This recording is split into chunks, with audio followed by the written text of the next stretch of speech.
Hi everyone. ఈ వీడియోలో నేను రియాక్ట్‌లో యాక్సియస్ లైబ్రరీని యూజ్ చేసి ఏపీఐ కాల్స్‌ని ఎలా చేయాలో ఎక్స్‌ప్లెయిన్ చేస్తున్నాను. లాస్ట్ వీడియోలో నేను ఫెచ్ మెథడ్‌ని యూజ్ చేసి ఏపీఐ రిక్వెస్ట్స్ అనేవి ఎలా చేయాలో ఎక్స్‌ప్లెయిన్ చేశాను. ఈ వీడియోలో మనం యాక్సియస్ లైబ్రరీ గురించి చూద్దాం. ఎందుకనంటే ఈ లైబ్రరీని మనకి ఎక్కువగా రియాక్ట్‌లో యూజ్ చేసేదనమాట ఏపీఐ కాల్స్‌ని చేయడానికి. ఎందుకు దీన్ని ఎక్కువగా యూజ్ చేస్తారంటే, ఇది మనకి సమ్ ఫీచర్స్‌ని ప్రొవైడ్ చేసింది. హెచ్‌టిటిపి రిక్వెస్ట్‌ని అంటే ఏపీఐ కాల్స్‌ని చేయడానికి. సో, మనకి ఏ లైబ్రరీ అన్నా ఏంటి సమ్ టాస్క్‌ని ఈజీగా చేయడానికి హెల్ప్ చేస్తుంది. అదే విధంగా ఇక్కడ యాక్సియస్ లైబ్రరీ అనేది ఏం చేస్తుందంటే, మనం ఏపీఐ కాల్స్‌ని కస్టమైజేషన్స్‌ని చేసుకోవడానికి, లేకపోతే సింపుల్ వేలో వాటిని సెండ్ చేయడానికి యూజ్ అవుతుందనమాట. సో, మనం ఆ లైబ్రరీని ఫస్ట్ ఇన్‌స్టాల్ చేసుకోవాలి అనంటే ఏం చేయాలి అనంటే బ్రౌజర్‌లోకెళ్ళినట్టయితే యాక్సియోస్ అని టైప్ చేసినట్టయితే ఎన్‌పిఎం వెబ్‌సైట్‌లో యాక్సియోస్ అనేది ఒకటి ఇక్కడ మనకి కనిపిస్తుంది. సో, దీంట్లో చూసుకున్నట్టయితే మనం ఏ లైబ్రరీ ఇన్‌స్టాల్ చేయాలన్నా ఎలాగా ఎన్‌పిఎం ఐ లేకపోతే ఇన్‌స్టాల్ ఆ లైబ్రరీ నేము లేకపోతే యార్న్ ఇన్‌స్టాల్ ఆ లైబ్రరీ నేము ఇలా ఇచ్చుకుంటాం. సో, దీన్ని ఇన్‌స్టాల్ చేయాలంటే ఇది కాపీ చేసుకోవాలి.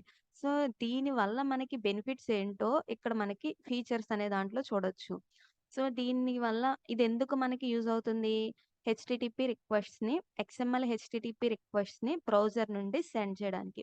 అంటే బ్రౌజర్ నుంచి సెండ్ చేస్తామనంటే జావాస్క్రిప్ట్‌ని యూజ్ చేసి మనం ఏపీఐ కాల్ చేస్తున్నట్టు. తర్వాత మనం బ్రౌజర్ నుంచి కాకుండా బ్యాక్ ఎండ్ నుంచి కూడా నోడ్.జేఎస్ అనే దాని ద్వారా కూడా అక్కడ జావాస్క్రిప్ట్ ఫైల్‌లో కూడా హెచ్‌టిటిపి రిక్వెస్ట్‌ని చేయొచ్చు. ఈ యాక్సియోస్ అనే లైబ్రరీ ద్వారా. అండ్ ఈ it supports promise based API. అంటే మనం హెచ్‌టిటిపి రిక్వెస్ట్ అనేది చేసినప్పుడు ఒక రిజల్ట్ అనేది ప్రామిస్ బేస్డ్ ఫార్మ్‌లో ఈ యాక్సియోస్ లైబ్రరీ రిటర్న్ చేస్తుందనమాట. తర్వాత మనం ఇంటర్సెప్ట్ రిక్వెస్ట్ అండ్ రెస్పాన్స్ అని. ఇది ఏంటనంటే ఇది మనకి ఎక్కువగా యూజ్ అయ్యేది కూడా ఏంటంటే మన వెబ్‌సైట్‌లో మల్టిపుల్ హెచ్‌టిటిపి రిక్వెస్ట్స్ అనేవి చేస్తున్నాం. మనం ప్రతిసారి రిక్వెస్ట్ చేసినప్పుడు ఏదైనా ఒక కామన్ డేటా అనేది లేకపోతే హెడర్స్ కానీ, ఇంకేమన్నా రెస్పాన్స్ వచ్చేటప్పుడు ఏదైనా ఎర్రర్స్ గానీ, మనం ఈజీ వేలో హ్యాండిల్ చేయడానికి అసలు మనం రిక్వెస్ట్ పంపాక డైరెక్ట్‌గా సర్వర్‌కి వెళ్ళకుండా ఇంకొక మిడిల్ ప్లేస్‌లో ఏదన్నా సమ్ మోడిఫికేషన్స్ చేయాలి అని అనుకుంటే, మనం ఈ ఇంటర్సెప్టర్ అనే కాన్సెప్ట్ ద్వారా యూజ్ చేసుకోవచ్చనమాట. అండ్ ఇంకొక బెనిఫిట్ ఏంటి అనంటే జనరల్‌గా మనకి హెచ్‌టిటిపి రిక్వెస్ట్ చేసినప్పుడు ఫెచ్ గానీ, లేకపోతే వేరే అదర్ మెథడ్స్‌ని యూజ్ చేసి చేసినప్పుడు డేటా అనేది మనకి జేసన్ ఫార్మ్‌లో రాదు. వచ్చిన డేటాని అంటే మనం ఏదైతే డేటా ఆ డేటా డైరెక్ట్‌గా సర్వర్ దగ్గర నుంచి వచ్చింది. బ్రౌజర్ మనకి ఆ ఫార్మ్‌లో ఇవ్వదు. దాన్ని మళ్ళీ మనం ఏం చేయాలి? కన్వర్ట్ చేసుకోవాలి. మనకొచ్చిన రెస్పాన్సు జేసన్ ఫార్మాట్‌లో మనం యూజ్ చేసుకోవాలి అని అనుకుంటే RES dot response dot Jason అని లేకపోతే టెక్స్ట్ అయితే ఆర్‌ఈఎస్ డాట్ స్ట్రింగ్ గాని, టెక్స్ట్ గాని సమ్ మెథడ్స్ ఉంటాయి. అంటే మనకి మాన్యుయల్‌గా మనం మళ్ళీ ఆ మెథడ్‌ని కాల్ చేసుకోవాలి. కానీ ఈ లైబ్రరీని యూజ్ చేస్తే ఈ లైబ్రరీ ఆటోమేటిక్‌గా జేసన్ ఫార్మ్‌లోనే మనకి ఇంటిగ్రేట్ అయ్యుంది. సో, మనం డేటాని సెండ్ చేసేటప్పుడు కూడా జనరల్‌గా మనం జేసన్ డాట్ స్ట్రింగిఫై అని చెప్పి సెండ్ చేస్తాం. కానీ ఈ మెథడ్‌లో ఈ యాక్సియోస్ అనే లైబ్రరీ ద్వారా మెథడ్స్ ద్వారా మనం డైరెక్ట్‌గా జేసన్ డాట్ స్ట్రింగిఫై లేకుండా డైరెక్ట్‌గా ఒక ఆబ్జెక్ట్‌ని సెండ్ చేసేయొచ్చు. ఈ ఈ యాక్సియోస్ లైబ్రరీయే దాన్ని కన్వర్ట్ చేసుకొని సెండ్ చేసుకుంటుంది. సో, మనకి ఈజీ వేలో టాస్క్ అనేది అయ్యేలా ఈ లైబ్రరీ అనేది ప్రొవైడ్ చేస్తుందనమాట. సో, ఫస్ట్ మనం దాన్ని ఇన్‌స్టాల్ చేసుకోవాలి అనంటే ఏం చేయాలి? ఎన్‌పిఎం ఇన్‌స్టాల్ యాక్సియోస్ అని టైప్ చేయాలి. సో, ఇలా టైప్ చేయంగానే మనకి ఆ లైబ్రరీ అనేది ఇన్‌స్టాల్ అవుతుంది. సో, ప్యాకేజ్ డాట్ జేసన్‌లోకి వెళ్ళినట్టయితే దీంట్లో మనకి యాక్సియోస్ లైబ్రరీ ఏ వెర్షన్ మనకి ఇన్‌స్టాల్ అయిందో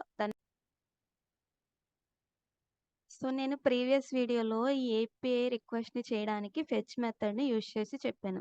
సో, జనరల్‌గా మనం ఏపీఐ రిక్వెస్ట్ అనేది ఒక డేటాని తెచ్చుకోవడానికి అయితే ఫస్ట్ మనం కాంపోనెంట్ మొత్తాన్ని లోడ్ అయిపోయాక ఆ ఏపీఐ కాల్ చేసుకుంటాం కదా! ఎలా చేస్తాము? యూజ్ ఎఫెక్ట్ అనే హుక్‌ని యూజ్ చేసి దాని లోపల ఒక కాల్ బ్యాక్ ఫంక్షన్ ఇచ్చి దాని లోపల ఏపీఐ కాల్ చేసుకుంటాము. దాని లోపట మళ్ళీ ఇంకొక ఫంక్షన్ ఇచ్చి, ఈ ఫంక్షన్‌లో కూడా మనం ఏపీఐ కాల్ అనేది చేసుకుంటాం. జనరల్‌గా ఇది ఫాలో అవుతాం. ఇది రూల్ ఏం కాదు. ఇక్కడే ఈ మెథడ్‌లో నేను ఏదైతే రాసానో అదంతా నేను ఇక్కడ కూడా రాసుకోవచ్చు. సో, ఇప్పుడు నాకు ఫెచ్ మెథడ్ ద్వారా ఏపీఐ రిక్వెస్ట్ అనేది చేయాలి అనంటే, మనకి ఫెచ్ ఆఫ్ అని చెప్పి ఇలా ఏదైతే రాస్తామో ఆ యూఆర్ఎల్ ఇస్తే డిఫాల్ట్‌గా గెట్ మెథడ్ వెళ్తుంది. వెళ్ళాక మనం ఇక్కడ అవైట్ అనేది యూజ్ చేయకపోతే అది ప్రామిస్ బేస్డ్ అనమాట. సో, మనం ఏం చేయాలి దెన్నో, క్యాచ్ ఇలా యూజ్ చేయాలి. కానీ డైరెక్ట్‌గా మనం అవైట్ అని యూజ్ చేయడం ద్వారా ఆ ప్రామిస్ యొక్క రిజల్ట్ ఇక్కడికి ఈ వేరియబుల్‌లోకి వచ్చేస్తుందనమాట.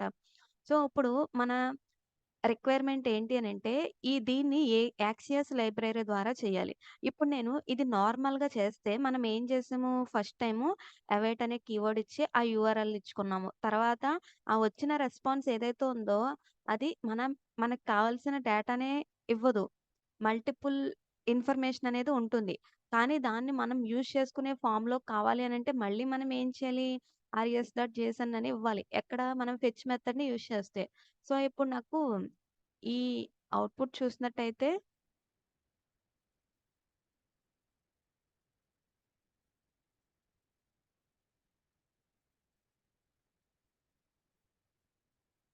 మనకి ఇలా 20 ప్రొడక్ట్స్ అనేవి వచ్చినియి. ఇప్పుడు నేను ఈ ఆర్‌ఎస్ డాట్ రెస్పాన్స్ అని ఇచ్చాను కదా! అది ఇవ్వకుండా డైరెక్ట్‌గా నేను ఆర్‌ఎస్‌ని ప్రింట్ చేస్తే మనకేమొస్తుంది? డైరెక్ట్ డేటా ఏదైతే ఉందో మనం యూజ్ అయ్యే డేటా అది రాదు. దాంట్లో మనకి ఒక హెచ్‌టిటిపి రెస్పాన్స్ యాక్చువల్‌గా ఇలా ఉంటుందనమాట. ఇదొస్తుంది. దీనిలో మనకి కావాల్సిన డేటా అనేది మనం యూజ్ చేసుకోవాలి అనంటే కంపల్సరీ ఆ డేటా టైప్‌ని బట్టి డేటా అనేది జేసన్ ఫార్మాట్‌లో ఉంటే ఆర్ఎస్.జేసన్ అని లేకపోతే టెక్స్ట్ అని ఇలా ఇచ్చుకుంటా వెళ్ళాలి. మనం మాన్యుయల్‌గా ఫెచ్ మెథడ్‌ని యూజ్ చేస్తే అలా ఇవ్వాలి. కానీ నేను యాక్సెస్ లైబ్రరీని యూజ్ చేస్తే మనం ఈ లైన్ రాయాల్సిన అవసరమే లేదు. డైరెక్ట్‌గా అది ఏదైతే డేటా మనకు కావాలో అది ఇచ్చేస్తుంది. సో, ఇప్పుడు మనం యాక్సియోస్ లైబ్రరీని యూజ్ చేయాలంటే ఏం చేయాలి? ఆ లైబ్రరీని ఫస్ట్ ఇన్‌స్టాల్ చేసుకున్నాం. నెక్స్టు ఆ లైబ్రరీలో ఒక ఆబ్జెక్ట్‌ని డిఫాల్ట్‌గా ప్రొవైడ్ చేసింది. అది మనం ఇంపోర్ట్ చేసుకోవాలి. ఎలా ఇంపోర్ట్ చేసుకోవాలి?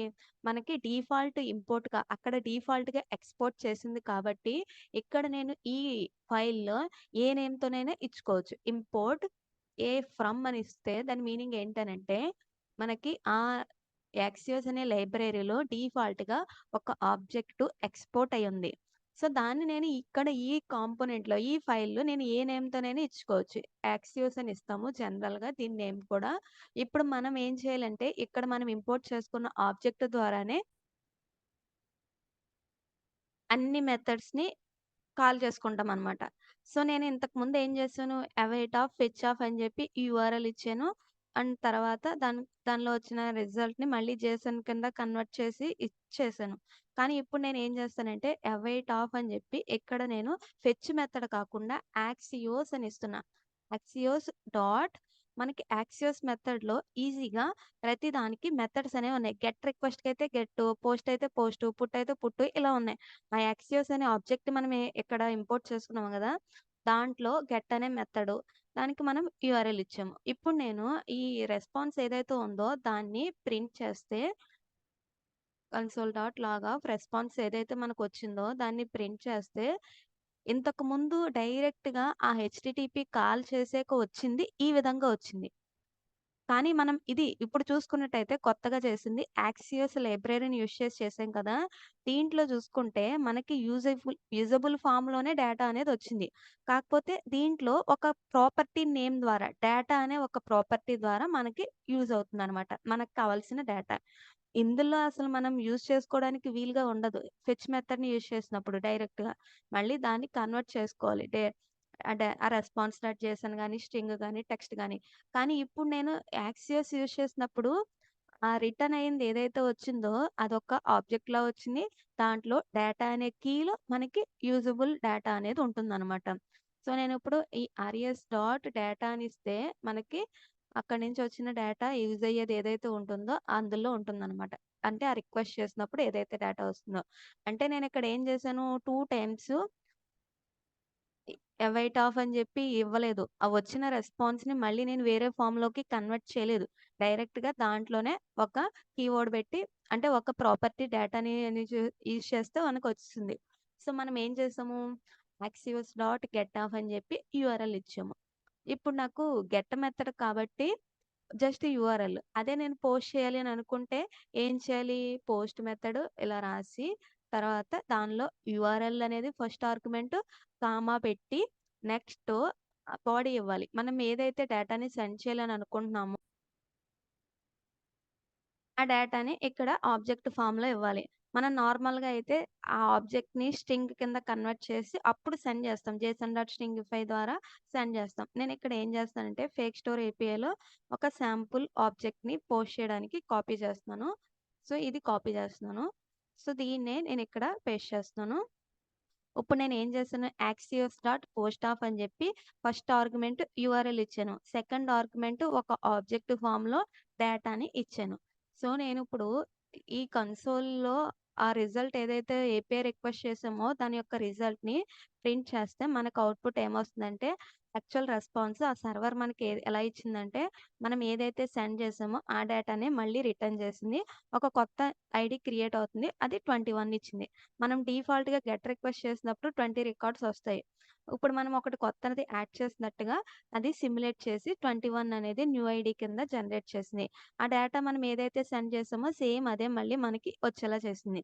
ఇప్పుడు నేను పోస్ట్ మెథడ్ కావాలి అనంటే యాక్సియోస్ డాట్ పోస్ట్ ఆఫ్ అని చెప్పి యూఆర్ఎల్ అండ్ ఇక్కడ కర్లీ బ్రేసెస్‌లో ఇలా ఇచ్చాను. ఇప్పుడు మనం ఇక్కడ హెడర్స్ కూడా డిఫాల్ట్‌గా సెట్ చేయాల్సిన అవసరం లేదు. సో, ఇది మనకి జేసన్ ఫార్మాట్‌లో అంటే ఒక ఆబ్జెక్ట్‌ని జేసన్ ఫార్మ్‌లో ఇస్తున్నాం కాబట్టి ఆటోమేటిక్‌గా ఈ లైబ్రరీయే సెట్ చేసేస్తుందనమాట. ఇప్పుడు నేను పోస్ట్ మెథడ్ కాకుండా పుట్ కానీ, ప్యాచ్ కానీ చేయాలి అని అనుకుంటున్నా. అప్పుడు నేనేం చేస్తాను, యాక్సియోస్ డాట్ పుట్ ఆఫ్ అని చెప్పి అప్పుడు కూడా మనం పుట్ మెథడ్ చేయాలి అనంటే ఆల్రెడీ ఉన్న డేటాని మోడిఫై చేస్తున్నాం. ఉన్న డేటాకి సమ్ ఐడీ ఉంటుంది. సపోజ్ నేను 10 ఇస్తున్నా. ఇప్పుడు నాకు ఐడీ 10 ఉన్న ప్రొడక్ట్ డీటెయిల్స్ మోడిఫై చేస్తున్నట్టు. నేనిప్పుడు మళ్ళీ రిఫ్రెష్ చేస్తే మనకు అవుట్‌పుట్ ఏమొస్తుంది? ఐడీ 10దే. మనం కొత్తగా అప్డేట్ చేసిన డీటెయిల్స్ ఏదైతే ఉందో అది మళ్ళీ మనకి రిటర్న్ చేస్తుంది. జస్ట్ యాక్సియోస్ డాట్ గెట్ గాని, పోస్ట్ గాని, పుట్ గాని ఇలా ఇచ్చి ఫస్ట్ ఆర్గ్యుమెంట్ యూఆర్ఎల్ ఇవ్వాలి. అండ్ పుట్ గాని, పోస్ట్ గాని, ప్యాచ్ గాని అయితే ఇలా సెకండ్ ఆర్గ్యుమెంట్ ఆబ్జెక్ట్ కింద ఇవ్వాలి. అండ్ ఇప్పుడు డిలీట్ చేయాలి అనంటే జస్ట్ ఆహ్, యూఆర్ఎల్ ఒకటే సరిపోతుంది. ఆ యూఆర్ఎల్‌లోనే ఏం డిలీట్ చేయాలో దాని యొక్క ఐడీ పెడతాము. సో, ఇప్పుడు నేను డిలీట్ ఆఫ్ అని చెప్పి ఇస్తున్నాను. ఆ ప్రొడక్ట్ అనేది 10 అనేది ఐడీ ఉన్నది ఏదైతే ఉందో దాన్ని డిలీట్ చేయాలి అని. సో, నేనిప్పుడు రిఫ్రెష్ చేస్తే మనకి ఐడీ 10 ఉన్నది డిలీట్ అయింది. మళ్ళీ సేమ్ అదే మనకి రిటర్న్ అయిందనమాట. సో, ఇలా మనం జస్ట్ ఆ యాక్సియోస్ లైబ్రరీని ఇంపోర్ట్ చేసుకున్నాక దానిలోని డిఫాల్ట్‌గా అక్కడ ఎక్స్‌పోర్ట్ అయ్యింది. ఇక్కడ మనం ఇంపోర్ట్ చేసుకుంటున్నాం. ఇక్కడ ఏ నేమ్ అయినా ఇచ్చుకోవచ్చు. అది ఒక ఆబ్జెక్ట్. దానిలోని different methods get, post, put, delete ఇవి ఉన్నాయి. ఇలా కాకుండా మనం ఒక ఎగ్జాంపుల్ చూసినట్టయితే ఈ లైబ్రరీలో మనకి యాక్సియోస్ ఏపీఐ అని చూసినట్టయితే దీంట్లో మనకి నేను చెప్పినట్టుగా గెట్టో, పోస్టు, పుట్టు అది కూడా ఇచ్చుకోవచ్చు. ఇంకొకటి ఏంటి అనంటే ఈ యాక్సియోస్ అనే ఫంక్షన్‌నే కాల్ చేసేసి సో, దానికి ఒక ఆబ్జెక్ట్ ఫార్మ్‌లో మొత్తం అంతా ఇవ్వాలి. ఆ ఆబ్జెక్ట్ ఫార్మ్‌లో మెథడు, యూఆర్ఎల్ దానిలో ఉన్న డేటాని ఒక్కొక్కటి కీ వాల్యూ పెయిర్స్‌లో ఇవ్వాలనమాట. సో, గెట్‌కైతే మెథడ్ గెట్, పోస్ట్‌కైతే పోస్ట్ ఇలా ఇచ్చుకోవాలి. అంటే మనం అలా అయినా కాల్ చేసుకోవచ్చు. సింగిల్ ఫంక్షన్ ద్వారా అయినా మనం ఒక్కొక్కటి కాన్ఫిగర్ చేసుకోవచ్చు. అంటే ఇక్కడ మనకి యాక్సియోస్ అనేది ఒక ఫంక్షన్ లాగా. దానిలో మెథడ్ అనేది ఒక కీ, యూఆర్ఎల్ అనేది ఒక కీ, డేటా అనేది ఒక కీ ఇలా ఇచ్చుకున్నాం. అలా ఇచ్చినా ఓకే. లేకపోతే మనకి డైరెక్ట్‌గా యాక్సియోస్ డాట్ గెట్ ఆఫ్ లేకపోతే పోస్ట్, డిలీట్ ఇలా మనం ఈ మెథడ్స్ అయినా యూజ్ చేసుకోవచ్చనమాట డైరెక్ట్‌గా. అండ్ ఇంకొకటి ఏంటి అనంటే మనం బేసిక్ యూఆర్ఎల్ మన అప్లికేషన్‌లో ఏదైనా ఒక స్టాండర్డ్ యూఆర్ఎల్ ఉంటుంది. ఆ యూఆర్ఎల్ అనేది common. And remaining extra path అనేది మనం యాడ్ చేసుకోవాలి. సపోజ్ నాకిక్కడ ఈ ఫేక్ స్టోర్ ఏపీఐ ఏదైతే ఉందో దీంట్లో ఇక్కడ వరకు కామన్. నేనేం చేస్తానంటే, ఈ యాక్సియోస్ లైబ్రరీలో మనకి ఒక డిఫరెంట్ వేలో దాన్ని ఇనిషియలైజ్ చేసుకోవచ్చు. ఎలా అంటే, నేనిక్కడ ఒక వేరియబుల్‌ని తీసుకుంటా. ఈ యాప్ కాంపోనెంట్‌లో నేను ఒక వేరియబుల్‌ని తీసుకుంటున్నా. లెట్ ఏపీఐ ఇనిషియలైజేషన్ అని చెప్పి, లేకపోతే ఏపీఐ ఈజ్ ఈక్వల్ టు అని చెప్పి, మనం ఏం చేయాలంటే యాక్సియోస్ డాట్ క్రియేట్ ఆఫ్ అని చెప్పి, దీంట్లో నేను ఏం చేయొచ్చు అంటే స్టాండర్డ్ యూఆర్ఎల్ ఏదైతే కామన్‌గా ఉంటుందో అన్ని రిక్వెస్ట్స్‌కి దాన్ని ఇచ్చేయొచ్చు. సో, నేను ఇప్పుడు యాక్సియోస్ డాట్ క్రియేట్ ఆఫ్ అని చెప్పి నేను ఆ యూఆర్ఎల్ ఇస్తున్నా. ఇప్పుడు నెక్స్ట్ టైము నేను ఆ యూఆర్ఎల్‌ని మొత్తాన్ని ఇవ్వవసరం లేదు. గెట్ రిక్వెస్ట్ కావాలి అని అనుకున్నప్పుడు నేనేం చేయాలి అనంటే, యాక్సియోస్ డాట్ గెట్ ఆఫ్ అని చెప్పి అక్కడున్న యూఆర్ఎల్‌కి అడిషనల్‌గా ఏమైనా యాడ్ చేసుకోవాలి అనంటే, స్లాష్ అని చెప్పి నాకు ప్రొడక్ట్స్ కావాలి అనంటే ప్రొడక్ట్స్ అని, లేకపోతే కార్ట్ కావాలి అనంటే కార్ట్ రిలేటెడ్ ఇలా మనం అడిషనల్‌గా ఏదైతే కావాలి అని అనుకుంటున్నామో స్టాండర్డ్ యూఆర్ఎల్‌కి అది ఇచ్చుకోవాలి. నేనిప్పుడు ఏం చేయాలంటే ఇంతకుముందు యాక్సియోస్ డాట్ క్రియేట్ అని ఇచ్చేసాను కాబట్టి పైన నేనిప్పుడు అది రిటర్న్ చేసిన వాల్యూలో ఏపీఐ అని ఇచ్చాను కదా! ఏపీఐ డాట్ గెట్ ఆఫ్ అని చెప్పి స్లాష్ ప్రొడక్ట్స్ అని ఇక్కడ ఇస్తున్నా. ఇప్పుడు నాకేమవుతుందనంటే ఇక్కడ స్టాండర్డ్ యూఆర్ఎల్ ఏదైతే ఉందో దానికి అడిషనల్‌గా ఈ పాత్ అనేది యాడ్ అయ్యి గెట్ రిక్వెస్ట్ అనేది వెళ్తుంది. అంటే దీని ద్వారా మనం సింప్లిఫై చేసుకుంటున్నామనమాట. మన లాజిక్‌ని సెపరేట్ చేసేసామనమాట.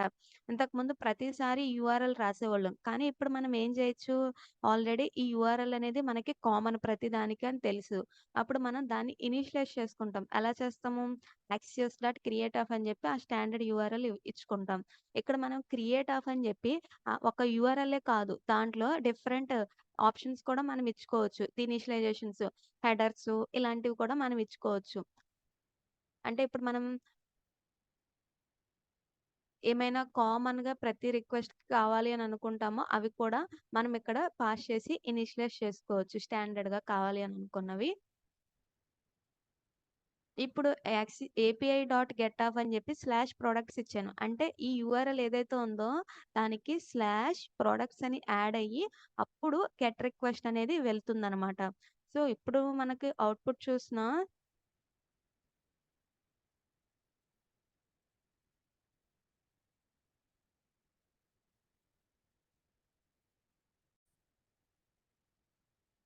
ఇక్కడ ఎందుకు ఎర్రర్ వస్తుందంటే నేను సింటాక్స్ అనేది రాంగ్ ఇచ్చాను. ఈ యాక్సియోస్ డాట్ క్రియేట్ అనే మెథడ్‌లో మనం ఒక ఆబ్జెక్ట్ ద్వారా పాస్ చేయాలనమాట. ఆబ్జెక్ట్‌లో మనకి స్టాండర్డ్ ఏమైతే ఇనిషియలైజ్ చేయాలని అనుకుంటున్నామో అంటే ఒక రిక్వెస్ట్‌కి టైమ్ ఔట్ ఏదైతే మనం ఇవ్వాలనుకుంటున్నామో అంత టైంలోపు రెస్పాన్స్ రావాలి. లేకపోతే అది క్యాన్సిల్ అయిపోవాలి. అండ్ బేస్ యూఆర్ఎల్ లేకపోతే కామన్ హెడర్సు ఇలా మనం యాడ్ చేసుకోవచ్చు. నేనిక్కడ డైరెక్ట్‌గా ఇలా ఇచ్చేసాను. ఈ క్రియేట్ అనే ఫంక్షన్‌లో అందుకు ఎర్రర్ వచ్చింది.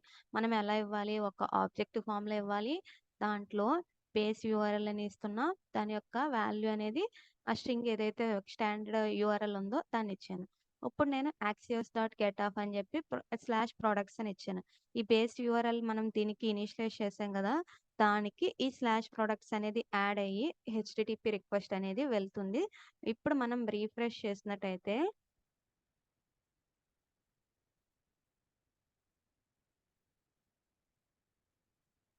ఎందుకు రావట్లేదు అనంటే, దీంట్లో మనం ఏం చేయాలనంటే, దీన్ని ఇనిషియలైజ్ చేసాం గదా! ఏదైతే ఇనిషియలైజ్ చేసామో, ఆ నేమ్‌తోనే మనం కాల్ చేయాలి. ఏపీఐ అనే వేరియబుల్‌కి ఇచ్చుకున్నాం కదా! ఏపీఐ డాట్ గెట్ అనే ఇవ్వాలనమాట. సో, ఇప్పుడు చూసుకున్నట్టయితే మనకి ఆ డేటా అనేది వచ్చింది. సో, మనం ఏం చేసాము, ఈ యాక్సియోస్ డాట్ క్రియేట్ ఆఫ్ అని జెప్పి బేస్ యూఆర్ఎల్ ఇది ఇచ్చుకున్నాము. అది రిటర్న్ చేసిన ఒక ప్రాపర్టీ ఏదైతే ఉందో దాన్ని ఏపీ అనే వేరియబుల్‌లో పెట్టుకున్నాం. ఏ వేరియబుల్ అయితే ఆ వేరియబుల్. ఆ వేరియబుల్ ద్వారా గెట్ అయితే గెట్, పోస్ట్ అయితే పోస్ట్, పుట్ అయితే పుట్టు ఏదైతే పెట్టుకుంటామో మనం దీని బేస్ యూఆర్ఎల్ తర్వాత మనం అడిషనల్‌గా ఇంకొక పాత్‌ని యాడ్ చేసుకుంటాం. రియల్ టైమ్‌లో మనకి ఒక బేస్ యూఆర్ఎల్ అలానే ఉంటుంది. డిఫరెంట్ ఫంక్షనాలిటీకి డిఫరెంట్ పాత్స్ అనేవి ప్రొవైడ్ ఉంటాయి. యూజర్స్ కావాలి అనంటే స్లాష్ యూజర్సు ఆర్డర్స్ కావాలంటే స్లాష్ ఆర్డర్సు ఇలా ఉంటాయనమాట. అందు గురించి మనం ప్రతి చోట దాన్ని రాసే కన్నా ఒక ఒక ప్లేస్‌లో ఇనిషియలైజ్ చేసుకోవడానికి ఈ యాక్సియోస్ లైబ్రరీ అనేది ప్రొవైడ్ చేసిందనమాట. మనం రాసుకునేటప్పుడు జస్ట్ ఆ మెథడ్ నేమ్ అండ్ పారాంథసిస్ లోపల ఏదైతే ఎక్స్ట్రా పాత్ యాడ్ చేయాలనుకుంటున్నామో దాన్ని స్ట్రింగ్ కింద first argument and data pass చేయాలంటే సెకండ్ ఆర్గ్యుమెంట్ ఇలా ఇచ్చుకోవాలనమాట. Thank you for watching.